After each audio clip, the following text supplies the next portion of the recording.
So this is Yesterday's infused with Baileys. Hi, I'm Tracy from Cheeseneeds.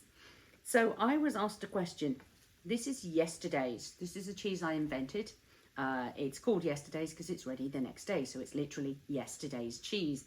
I put the recipe on the internet, put it on YouTube, and it went absolutely mental. People all around the world making this cheese now, which is fabulous. People like to put things in it. So Yesterday's, you're asking cultures to work in 36 hours instead of 3 to 6 months. You have to give a little help. It needs lipase, and it's mild. It's a hard Italian style table cheese that is very mild in flavour, but people put flavours into it. So peppers, chives. There's one guy who puts Frank's red hot sauce in his, which is awesome. So I am regularly asked, can I infuse alcohol into this cheese? And I have done Yesterdaze with Gnarly Bush beer, which is from Crossroads, a local brewery here, wines into Yesterdaze. I've put all manner of things into Yesterdaze, nutmeg, cinnamon, cloves to make a Christmassy vibe. You're going to eat it in the space of a couple of days. So you've got to treat it like a fresh cheese. You can't age it if it's got any of this hinky stuff in it. Anyway, somebody asked the question, what about Baileys? I like the occasional Baileys myself. I am of Scottish heritage, so, you know, whiskey is a thing.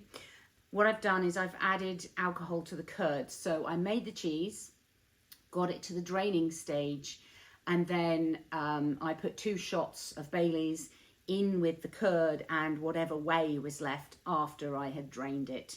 You get this pretty hot towards the end of the cook, so it then wants to form back together. So I had to keep cutting the curd over and over so that they would actually not form back into a lump again. You can see on the close-up, you can see that there is some marbling. It's very subtle because it's a creamy coloured cheese and it's a creamy coloured drink. You know, if you go in there with like a Guinness or a stout, you'll get some marbling. The curd, you can see here, there's craters all over it. This is not the most attractive knit cheese. This is an experiment. I'm trying to see if this works. We found with alcohol, if you add alcohol to a cheese, especially the higher percentages of alcohol like whiskey, gin, etc., that it does cause the curds to shrink back against each other when you then put it into the brine. So you do have to brine Yesterday's cheese. It was invented specifically to use a brine because you start the process, you put the cultures in, there's no ripening time. You then give it an hour to rennet and coagulate. You cut the curd and then stop. You don't stir at all. You leave that cut curd in its own way for another hour and a half. That's further acidifying in the vat. You then cook it to a quite reasonably high temperature. For a cheese, it's a reasonably high temperature. That's why we're using a thermophilic culture. And then you drain it, stick it into a mold, and press the living daylights out of it. The next day, you brine it for 8 hours for a 1 pound cheese. I can smell the Baileys. The Baileys is strong with this one. It does tear quite easily, but it's also quite supple still because it's a day-old cheese. Here we go. And there is a cheese with Baileys in it. The salt level is quite high. With Baileys, you're expecting cream and smooth. The salt level is quite high, but then the salt level needs to be quite high for this cheese.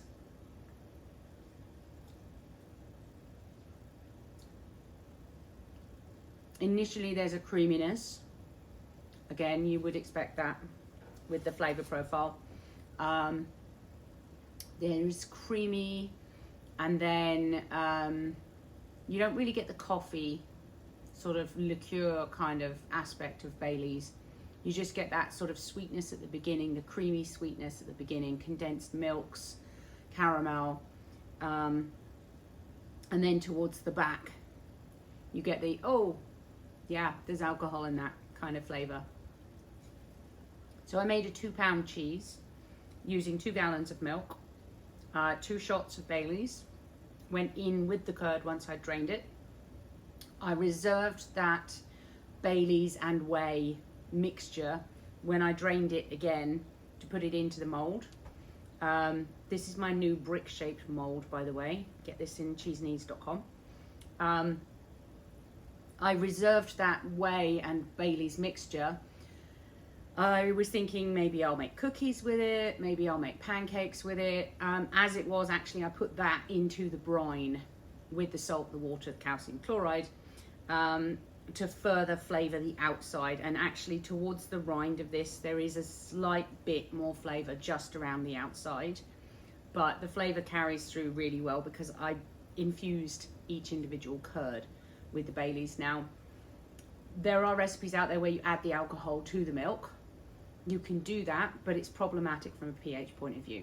So to make sure this is as safe as possible, and additives in cheese, you're always taking a risk. To make sure this is as safe as possible, I made the cheese into cheese curds, then I infused the alcohol so that there's no issue with the coagulation because it's already happened. It's still a little squeaky on the teeth. Yesterday's tends to be squeaky for the first day. This probably would melt depending on whether or not the alcohol has affected the pH. For the first day or so, Yesterday's will melt. After that, it won't melt very well because your pH continues to drop when you're aging a cheese. I can see this being a real holiday crowd pleaser. It's December 13th right now, I think. So I wouldn't keep this to Christmas. I would say this probably got a fridge shelf life of about 4 or 5 days maximum. I wouldn't keep it any longer than that. So will I be making another one of these right before the Christmas parties that I've been invited to this year? Will I be relieved when we get into the new year and people start thinking about making proper cheeses again and not infusing and stuffing additives and all manner of things under the sun that could easily be served with cheese? Will I be happy when we get back to making cheese that tastes of cheese on its own and has those flavour profiles and that complexity on its own? Yes, I will.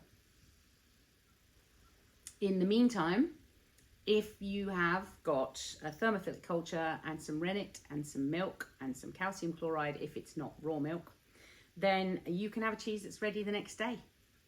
It's called Yesterdaze. You'll find it on my YouTube channel. It's Yesterdaze with a Z at the end. If you make it, hashtag Yesterdaze and let me know. Let me know how it goes for you.